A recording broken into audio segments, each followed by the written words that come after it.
just let us know when we're ready. We're good to go. Okay, great. All right. Okay. Mark? Okay. I think what would be great if we could kind of start, how would you identify yourself, what you do? I identify myself as an activist, as a writer, as a teacher, as an organizer. I see my work as working as a part of a movement to give strength to ideas of feminism and human rights in the world. And I do that in all of these ways. Probably my work is best known as an organizer and a writer because those are the things that people see in the world.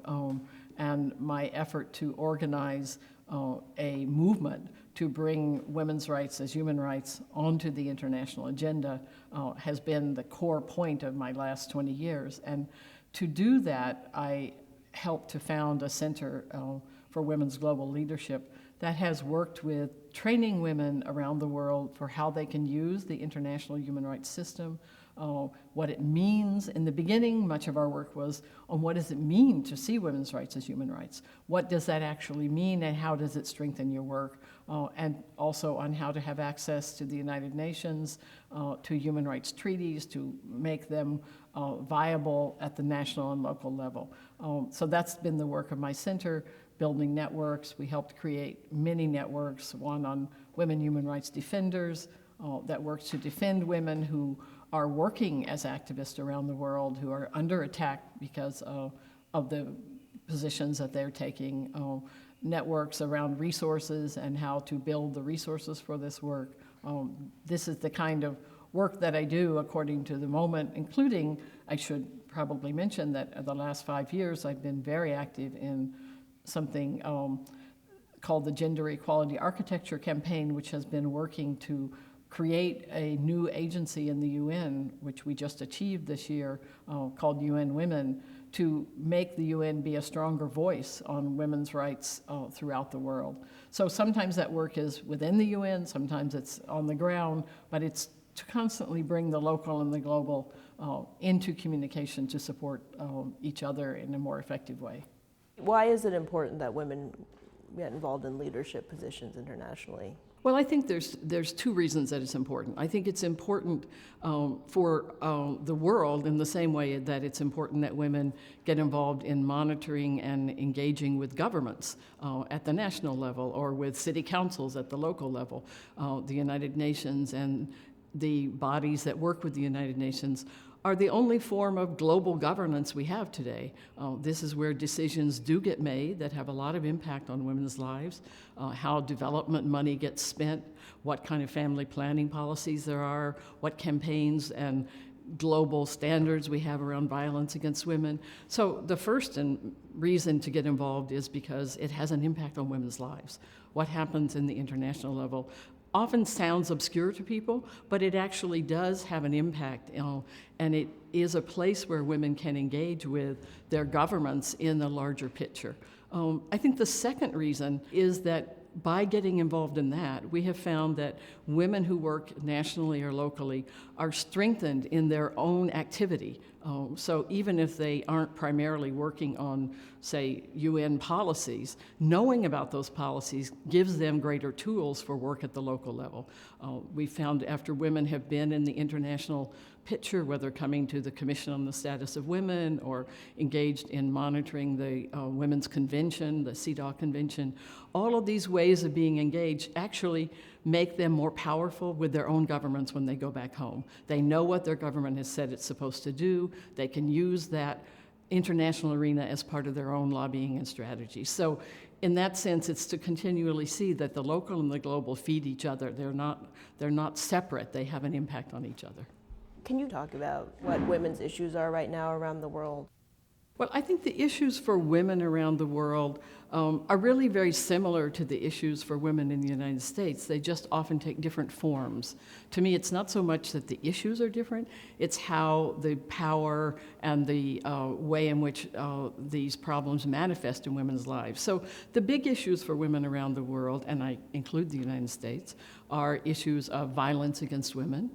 It may manifest in the U.S. as date rape, or we have certainly many, many women who are killed by their partners, which I think is the domestic version of honor killings, where men feel that they somehow have the right to control women's sexuality.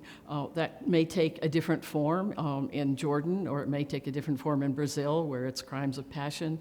But the core issues are violence against women, women's poverty and economic empowerment.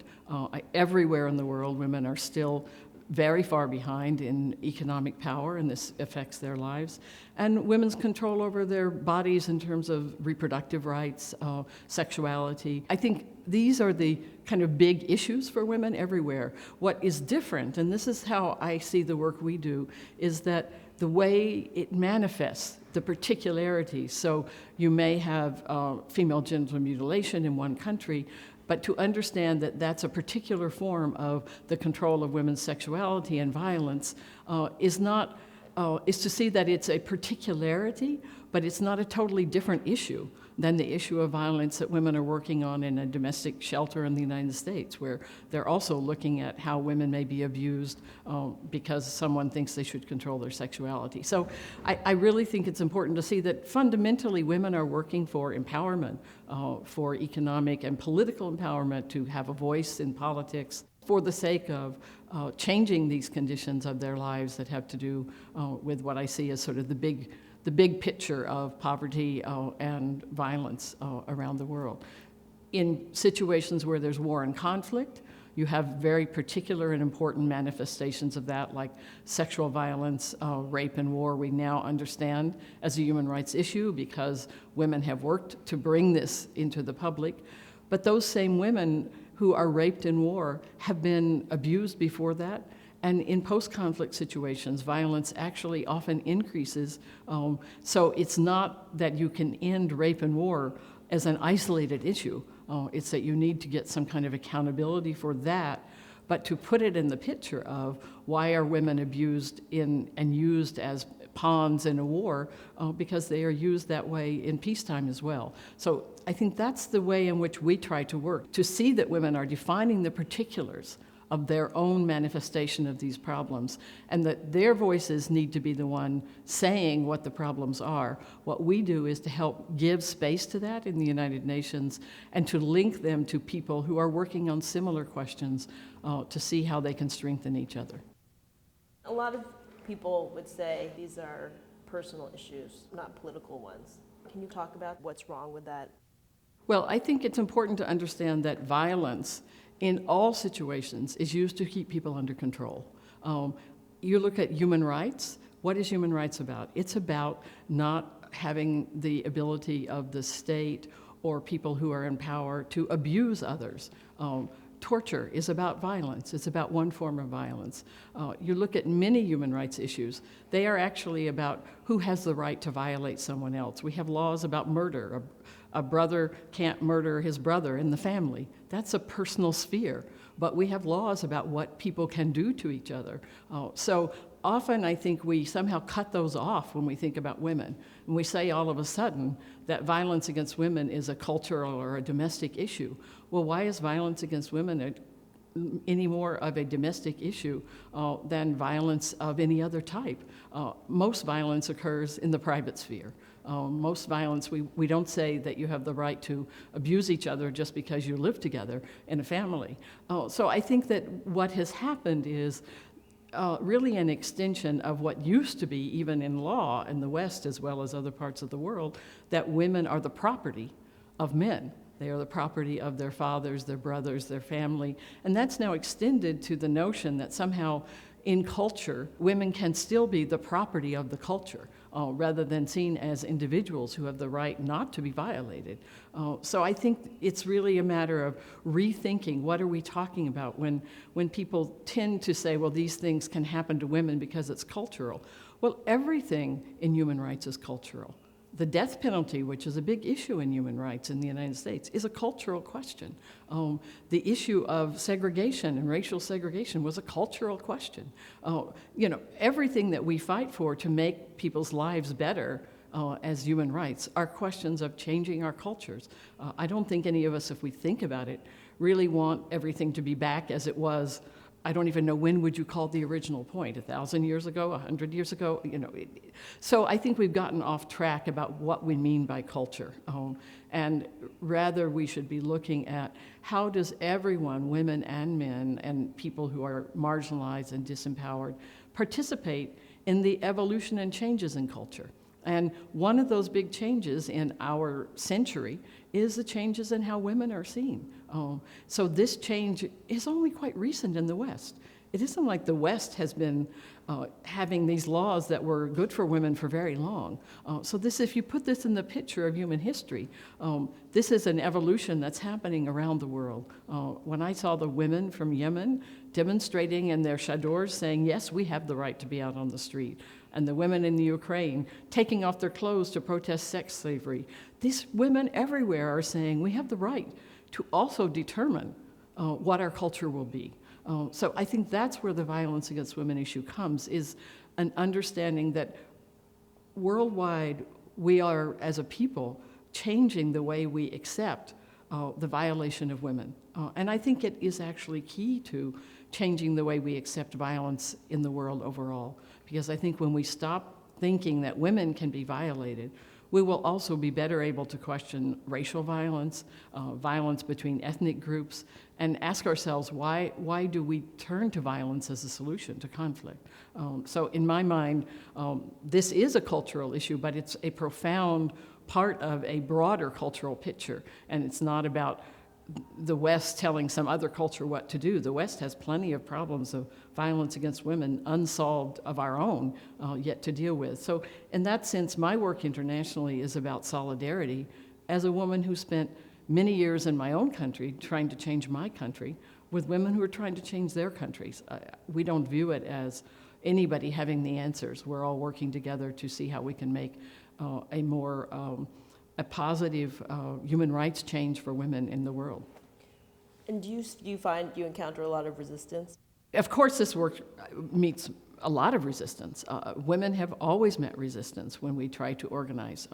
If you look at the early days of feminism in the United States, the backlash was very intense, still is. These are entrenched powers, entrenched ways of being that have been identified with women's role, with gender stereotypes that we are all seeing change. Some of that change comes from just the world, the changes in our economy, the changes in technology, and some of it comes from a conscious feminist or human rights analysis of what it means to make sure that these changes liberate everyone rather than oppress us. So of course there's resistance. I see resistance in many different forms. Most countries have entrenched powers, whether they are political or cultural or religious, that identify their own view of life with the way things have been, with the power they have had. At the same time that there's resistance, there's also an incredible amount of energy for change.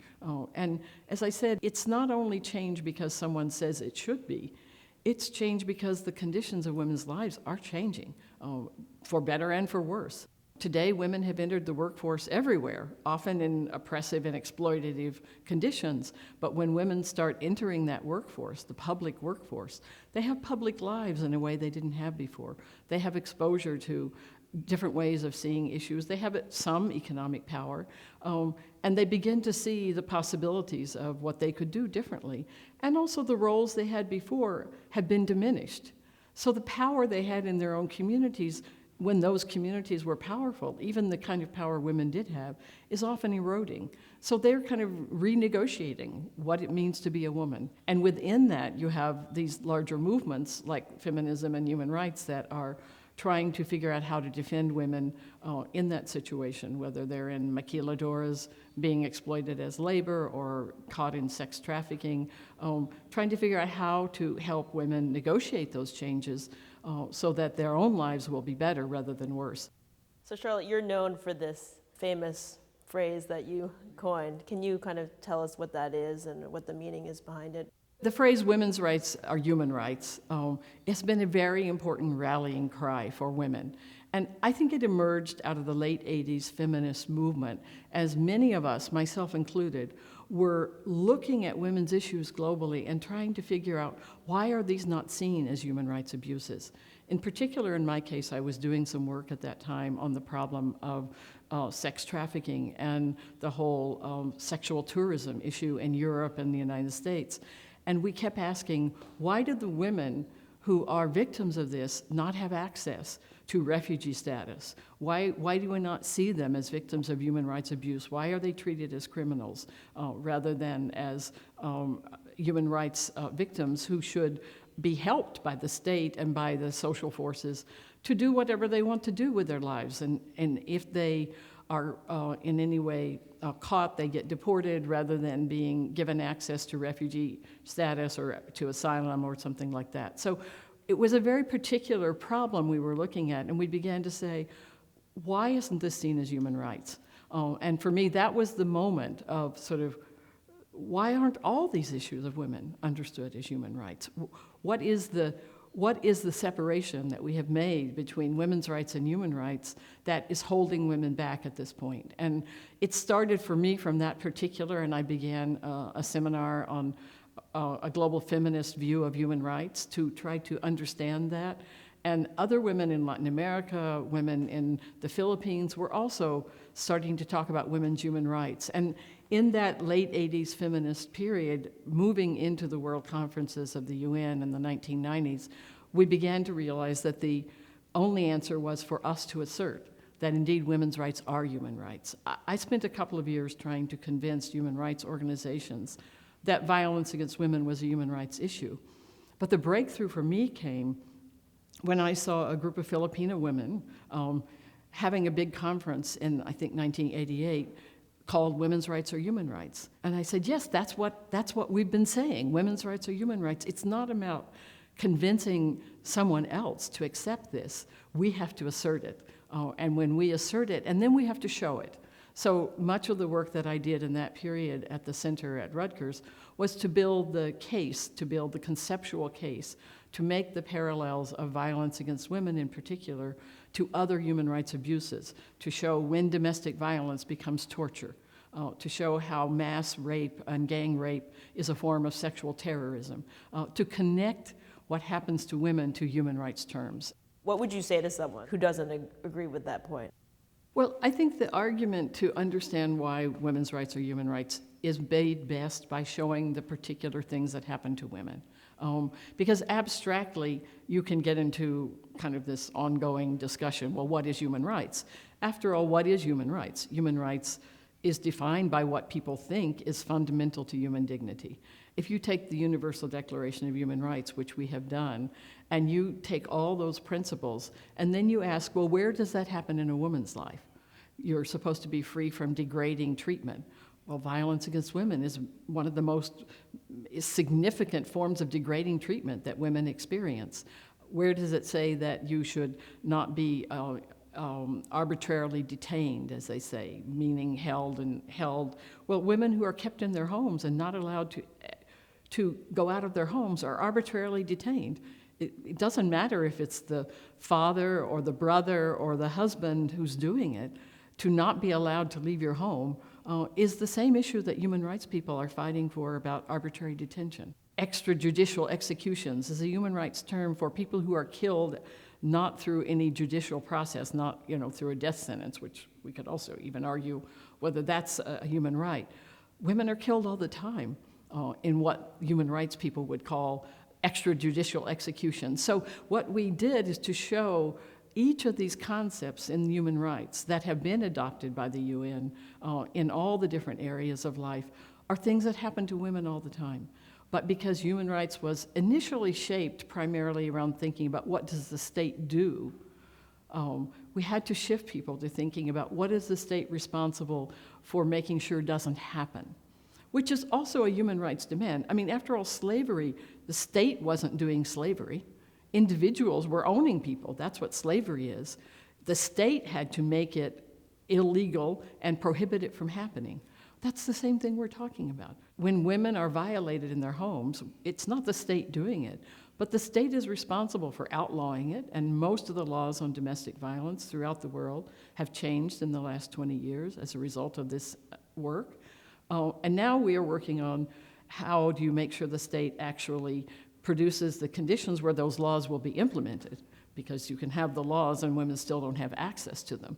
What was the moment for you when you realized that this was your calling in life? You know, how did you get to that point? In a way, all my life I was kind of being prepared to be there. I was outspoken. I was in a small town. I had a family that encouraged me to take my own life seriously, not so much in career terms, but in terms of doing something. So I went to college in the 1960s in Durham, North Carolina, at Duke University. And I landed there in the midst of the Black civil rights movement in the U.S. And this issue immediately galvanized me. And I saw a movement around a social justice issue that really shaped my whole life and really made me think about how did I want to spend my life and what did I want to work on. And as a part of doing that, I began to participate in various, what we think of now as 60s movements, activities, eventually against the war in Vietnam and issues of racism. Can you kind of talk about what the atmosphere was like as a woman at the time? Sure.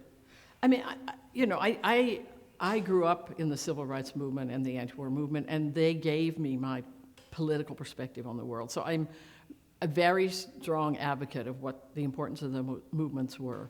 But within those movements, there was very, very deep sexism.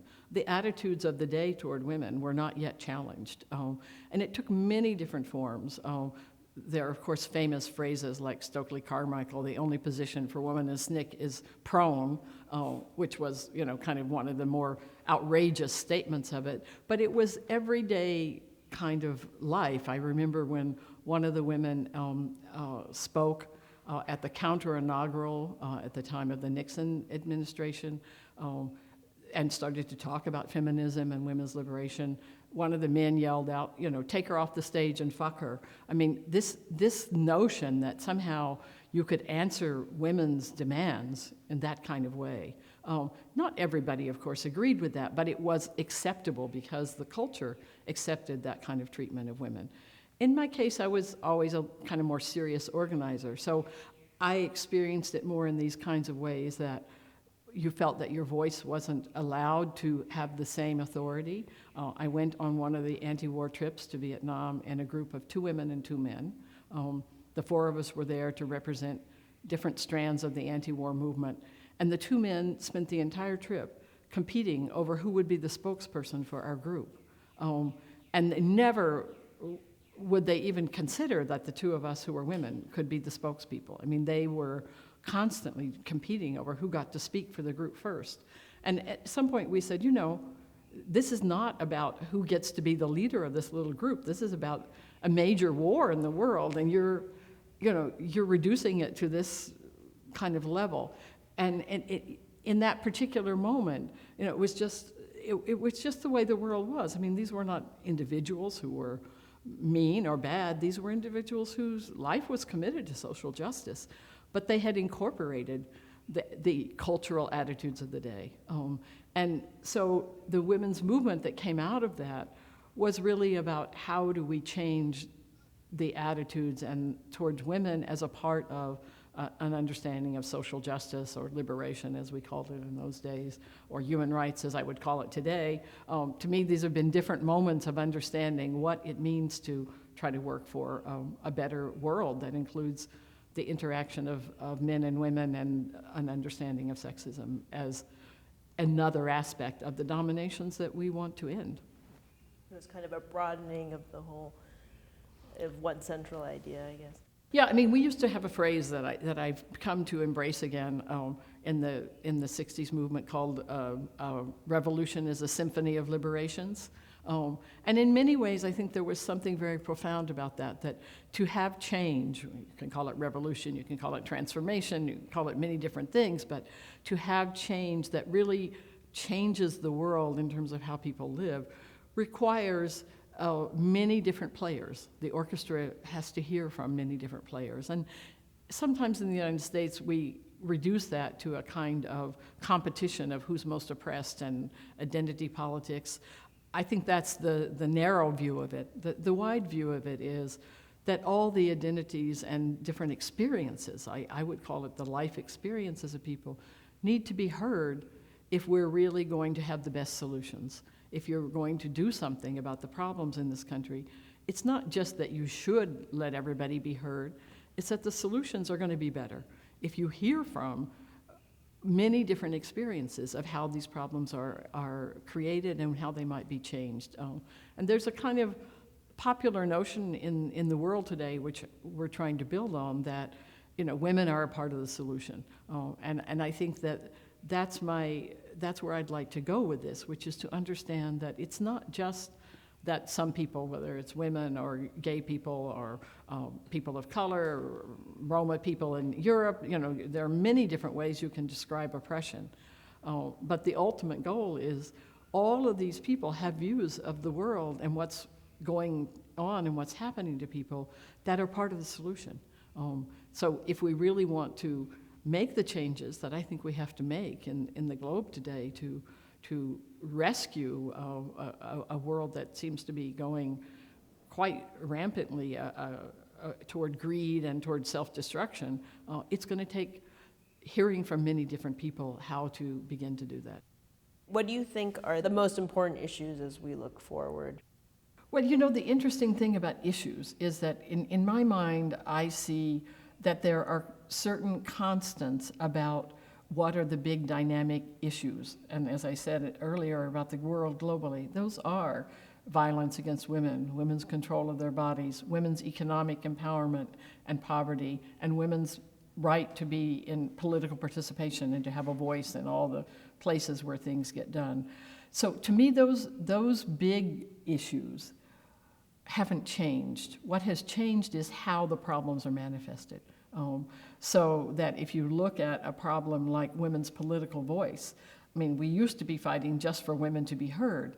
Today we have to struggle with the fact that there are many right-wing, conservative women's voices that have been trained and brought up to speak against feminist ideas. And the issue isn't just getting women into political participation, but it's also fighting for a certain set of ideas in that political arena. And often that means allies with male politicians who share those ideas. My view of working for women's leadership is about a particular set of issues and concerns, and not only just getting women there, because I see all over the world, not only in the US, all over the world, that conservative forces have also mobilized women. And that's fine. They have the right to be there too. But our work has to then shift a little and to focus on how the problem is today a little bit differently. Same in issue like violence against women, which I work on more. The forms of violence that the students in my classrooms talk about are sometimes different. Date violence is the use of drugs, and date violence is a big issue on campuses today. My own university, Rutgers, a male student just killed his partner because he was on drugs and he was out of his mind. And these are different in some ways than the forms we had of violence or what we saw as the issue. But the issue of violence hasn't gone away. Reproductive rights, we have the right to abortion, but we see all these ways in which it's being narrowed, being cut away. So the struggle has to respond to a different political moment around each of the questions. Is there only one point of view women should have about reproductive rights? Well, I don't think there's one point of view that women should have about anything. Because I think if you said, should men have one point of view? Half the population, men, women, we don't expect men to have one point of view. I don't expect women to have one point of view. I do think that there is a feminist point of view about reproductive rights. And I do have problems with women who try to call themselves feminists who oppose reproductive rights, because I think the core of a feminist point of view is about the control of your own body, and reproductive rights are important to that. I don't deny that women will not all agree on that, or that other women have to agree with my point of view. But I do feel that feminism as a way of looking at the world has certain core principles, and to me that is one of those core principles. You've done so many things in your life. This might be a hard question to answer, but what is the thing that you're proudest of? What I'm proudest of is my ability to survive and to continue to change and to rethink ideas and try to be relevant to the next phase and the next moment of movement. The accomplishment that I'm known best for, and I'm certainly proud of, is really organizing the campaign that put women's rights as human rights onto the world agenda, and I have great satisfaction with that.